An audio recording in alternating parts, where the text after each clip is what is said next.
What's up, nerds, and welcome to another episode of Chad's AV Workshop. In today's episode, I want to talk about the rule of thirds. So if you haven't heard about the rule of thirds, it's a really simple composition technique that I think takes a lot of photos and videos to the next level.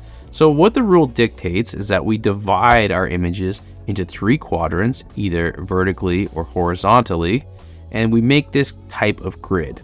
And once we have this grid created, we want to put our most important subjects of the photo, or like the objects of our photos and videos, along these lines. And when we do that, for some reason, they're just a little more eye-catching. They just really bring you into the image so much more. And to further illustrate this, I asked my good friend Palash if he would pose for some headshots, and he agreed. So let's take a look at the first one. Here is Palash, and in this photo, he is really symmetrical. He's sitting in the center, and as you can see, his eyes and his head are along that top third of the lower third rule.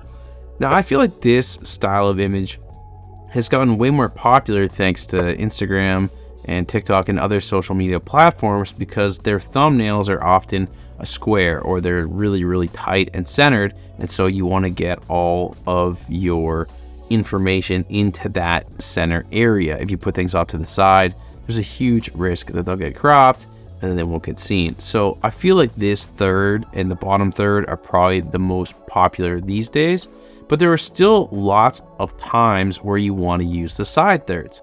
So if we look at a photo like this, we can see Palash off to one side, and I feel like when we use this third, it kind of invites us to look over at the chair, and it invites us to look at some of the less important information, but still it leaves our main focus right there on the left side and on our subject.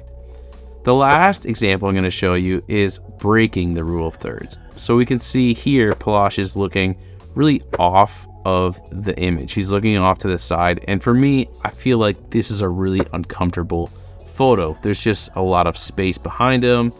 We're not really sure what he's looking at. It just feels really tight. It feels awkward. And I feel like the reason why I bring this up is because once we know the rule of thirds, once we know how to make images feel kind of warm and fuzzy and comfortable, then it's a good time to start breaking that rule. So there are a lot of films and a lot of photographs that incorporate this really awkward sensation in their images, and that's because they're purposefully breaking the rule of thirds.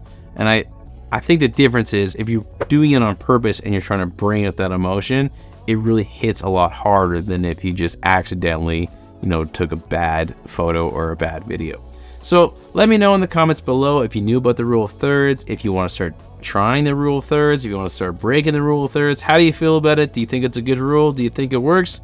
I think it works, but let me know how you feel. I'll see you next time.